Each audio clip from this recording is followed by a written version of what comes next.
Got that taken care of. Now, making his triumphant return to the show. G. Little Eagle, my man, good morning.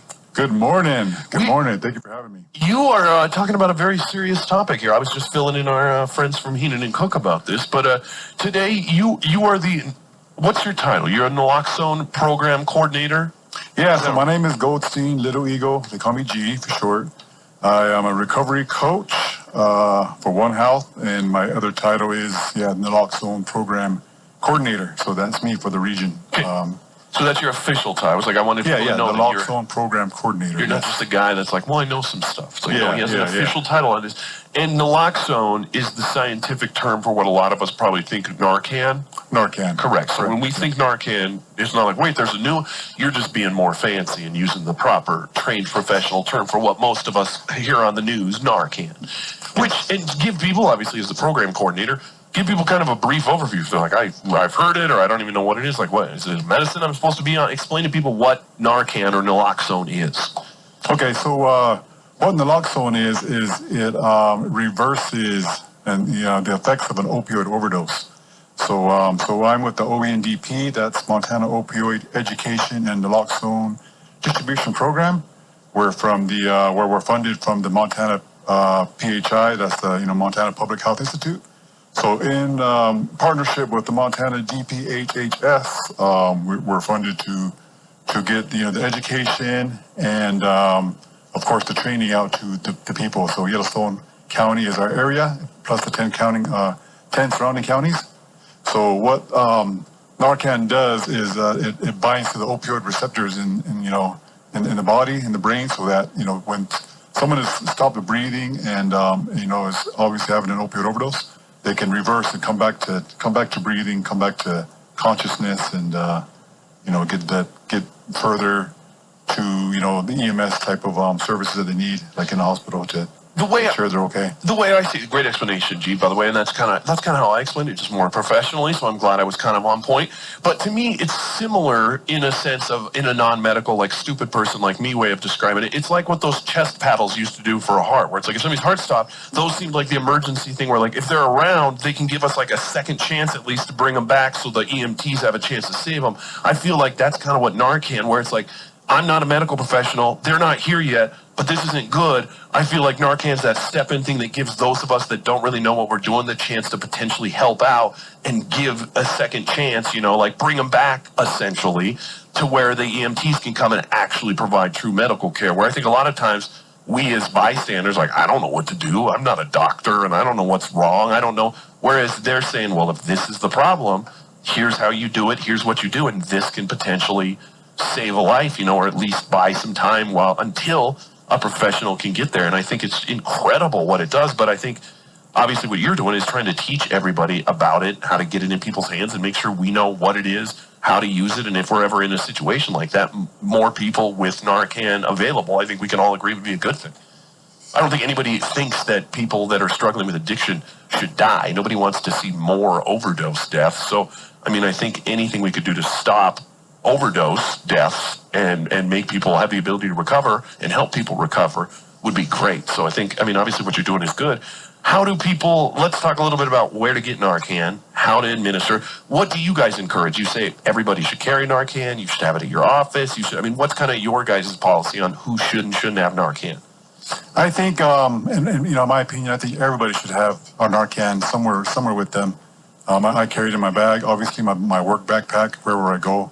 But so I whether it's even in schools and bars and public places, because what I'm doing with my work is also putting in vending machines. I got my first one. It's like my pilot machine in Hardin, but the next one is going to be in Billings. But it's going to have Narcan in it for free, and also different items for harm reduction, self-care is in there. So a lot of like places for treatment services and suicide prevention and condoms and things like that. But then the biggest another big thing is cabinets, emergency Narcan cabinets. These are smaller that can fit like 4 boxes of Narcan in it. I got one in what's the big not Big Sky, Big Timber. I got one at Big Timber High School. So the next places I want to be is in the Billings High Schools, as long as the superintendent and principals are okay with it. I picture them right next to the AED. That's where they should be at. That's what I was going to say. That's where it's at in Big Timber, is right next to the AED. I was going to say similar to where, as people raise money and can afford an AED, you start seeing them pop up in more and more public places just in case somebody needs them. I was thinking, why not put it right next to that? Hey, there's an emergency, run and grab the fill-in-the-blank tool to solve the problem, and Narcan could be the tool you need. So instead of going, well, we only have an AED, we don't have Narcan. Why not add Narcan to the arsenal there? How long does Narcan last? If somebody has some in their bag, how long does one... I'm sure it doesn't last forever. How long do you have to replace your Narcan? Okay, so there is an expiration date right on the boxes. It's usually like a couple of years. Okay. For the expiration date. So like this one I'm holding here says December 2025. So that's good for a couple of years. And as long as you keep these in room temperature, there's a temperature range on the box as well. So you don't want to keep it in a hot car all summer or keep it in a garage all winter. Let them freeze and get too hot. And so say you've got this here, and I'm overdosing here, how do you administer it? I see that we have a torso here. I brought in Gus here. This is what I call it. This is Gus. Hello, Gus. The first time I did Narcan training, that was the first question someone asked me. What's his name? So that was the first thing that popped in my head was Gus. Like I knew, like I already named him. Exactly. He's got to have a name. So what I got is a box of Narcan here. There's 2 sprays per box. And this is what I give out for free. Okay, I don't think I mentioned that. So people can contact me, and of course, hopefully McLovin can put something on the site, a little link or something. Yeah. So what we want to do, if you see someone unconscious, you see him laying there and he's not moving. Obviously, it doesn't look like he's breathing. You can check his chest to see if he's got any movement with your fist. Also, with the back of your hand, you can check if he's got any breathing from his nose and his mouth. And also, if he's got blue around his fingernails and blue around his lips, that's an indicator of opioid overdose. And also, if you lift up an eyelid and he has pinpoint pupils, his pupils are very tiny, that's an obvious overdose indication. It could be anything, but those are definitely indications. So you want to call someone right away, have 911 being called, have someone on their way, EMS to the location. What we want to do is open up one of the Narcan sprays. There's 2 per spray. You're going to put 2 fingers on the white nozzle on top, 1 thumb on the red plunger. You want to lift the chin and the neck up, put the spray in 1 nostril till your fingers hit the nose, and you push the red plunger all the way in till it stops and release. So that gives 1 dose of Narcan. There's 4 milligrams per spray, and you get 2 sprays. So usually it'll take 1 to get the person back to consciousness, back to breathing. You can give Narcan to someone every 1 to 2 minutes. You can't overdose on Narcan. That's the important thing to know, that no one can overdose on Narcan. It's completely safe. If the person does not respond in the next 1 or 2 minutes, what you can do is you can open up the second one and give someone go to the opposite nostril and do the same thing. Just spray it all the way until it stops. And if the person does regain consciousness and breathing by the second one, and it did take the second one, usually that indicates that it could be fentanyl in the system, because it does take fentanyl, 2 of these sprays to come back. That's what the reports are. And so just getting very specific, obviously, because you're in this world. So that's just how ugly. We hear a lot about fentanyl, and we know how ugly it is. You're saying even from a Narcan standpoint, it takes more of a dose to bring people back than other substances, even where even on we know how deadly it is, we know how dangerous it is, but you're saying even on the recovery side of the Narcan, it takes more, that it behaves differently than other substances and other opioids. It's horrible. Yes. It's just the more I hear about it, I'm just like, it's just ridiculous how bad it is. And I'm sure, obviously, you see it and live it every day. So he said, yeah, it's a scary overdose. I can only imagine. And that's why I think it's so beautiful that Narcan is being made available and you're getting the information out there. Obviously, get a hold of G, get yourself some Narcan. There's the link on the app. Narcan's available. Learn about it. That's what I wanted to know, because I knew the spray. I was like, obviously, I can figure out how to spray that. I was like, do I need to do anything else with the body? So you're saying just essentially tilt the head back, kind of, and that's all you're really going to do, and then spray it in the nose. Yeah, so if he gains consciousness, if Gus gains consciousness, and starts breathing, you can you be cautious of him. He's confused, maybe angry, and just keep him safe and warm. What you want to do is roll him to a side in recovery position, and just let him know that EMS is on his way, and that the recovery position prevents him from vomiting, from choking on his own. So that's the next step to do when he comes breathing is stay with him until EMS arrives, and give the EMS both or one or two, whatever you gave him. Hopefully you don't have to do this ever, but if it comes to that, give them what you gave them to the EMS, and then they'll take it from there. And then there's House Bill 555 passed. It's like a Good Samaritan law. It prevents from liability, from doing what you need to do for a person that looks like he's having an opioid overdose, and it's completely safe. Which, I love that too, so you don't have to go, oh, I've got to, I don't know. No, you should help. And here's what I would say too, there's a lot of people that don't understand addiction, and obviously we don't have enough time to get the full explanation here from you, but we've tried to discuss that before on the show. Some people are like, you made the choice anyway, and I want to explain, that's a whole side subject. If you don't understand people struggling with addiction and stuff, that'll take a whole thing, and you need to understand that they're dealing with something, and we need to have compassion and sympathy. But I want to remind people that are thinking that way and are a little ignorant to the addiction issue to begin with, that this also is something that's affecting people accidentally. You've got to remember those parents whose kids are ordering a fill-in-the-blank type of pill online and getting a pill laced with fentanyl and ODing on it. Those people going like, I don't need Narcan in my house. I don't have an opioid user. You don't think you have an opioid user and they might not even think they're an opioid user. Somebody said my husband's weed was laced with fentanyl. You never know these days what's happening. So that's where Narcan is so important, because it's not going to help you when you go, gosh dang it, I didn't think that was going to happen, and now it did. I wish I would have had Narcan. It's going to help you when everybody has Narcan available, and you go, whoa, I did not think I'd need it here, or I did not think that person would need it there. The more we have it readily available for people going, I didn't think that had fentanyl in it. How would I have known that had fentanyl? Whoops, I didn't. Not everybody's going to be perfect all the time, and so when people are making mistakes, we don't want those mistakes to lead to death, and that's what Narcan does, is goes, we'll have a chance to talk about the mistake, but you don't need to die. And I think that's a beautiful space for us to be in, is being like, let's at least be alive to discuss what happened here instead of being dead. And I don't want anybody to go, just let them die. No, we should not be encouraging and wanting people to die. There's so much hope for people. Obviously, people that made a mistake and whoopsied for sure, but also people with addiction, as you know.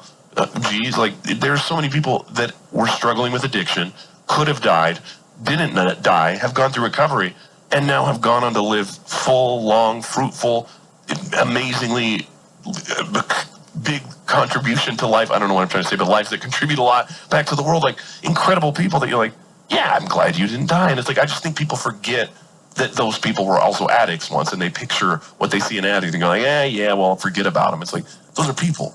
They just, you're having a hard time picturing the people through the addict right now. And I know you understand exactly, that. Yeah, the other part of my job is getting through the stigma, of our public, of our communities, of making Narcan readily available and accepted, and all that. So that's why the education part is really important. I know 3 people that have saved someone from Narcan.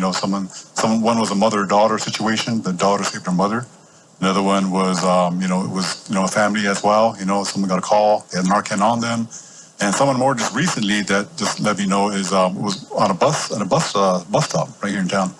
Someone was unconscious. He remembered my quick training. He seen the indications. He had the Narcan on him that I gave him.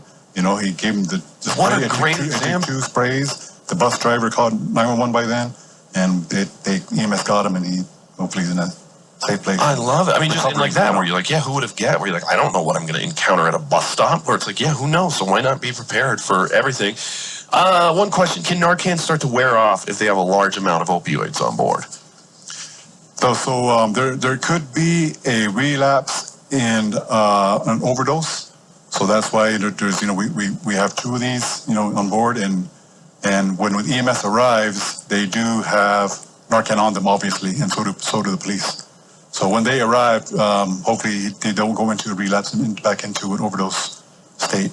So, but there is that possibility. But that's why calling 911, of course. Exactly. The start is to get them there right away. That's where, exactly. We're trying to, I feel like the Narcan's like the patch for those of us that aren't professionals in the middle, to be like, now the professionals here, they can take things over. But it gives us that break instead of going, sorry, it's too late. It's like, at least gives you the chance for the first responders to do their good work. So,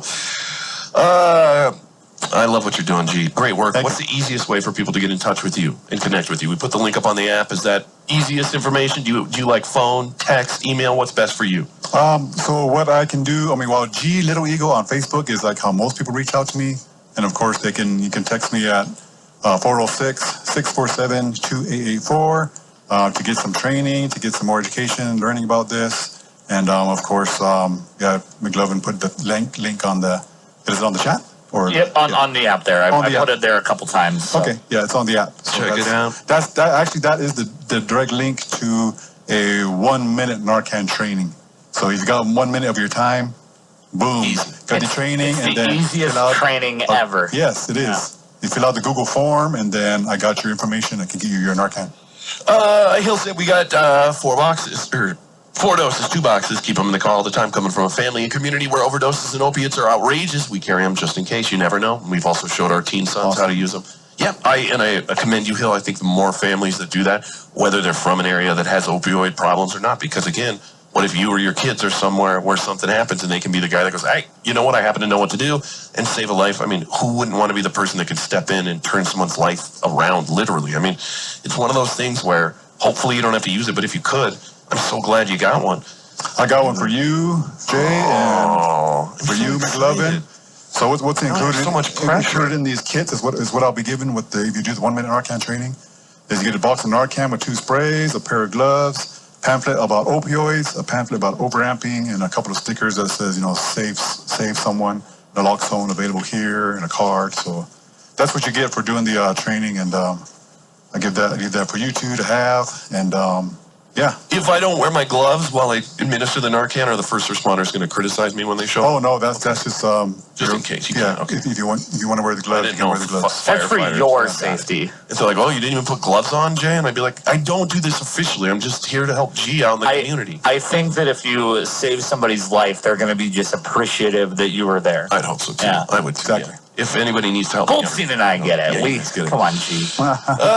G Little Eagle on Facebook. Give him a call. G, thank you so much for the kit. I'm going to keep one here in the studio. I love it. Awesome, If anybody asks to, I'm going to tell them exactly what it is, and then I'm going to give them a mandatory training, whether they want it or not. I'm going to say, buckle up for 1 minute, because I'm going to show you what to do. G, thanks so much for coming in, and thanks for doing the great work in the community, man. Appreciate you. Thank you for having me. We're going to play a little bit of music here just to throw you guys off your off kilter. It's Pink pre-sale day today, so we'll play some Pink right now. We'll be back after this on Hot 101.9.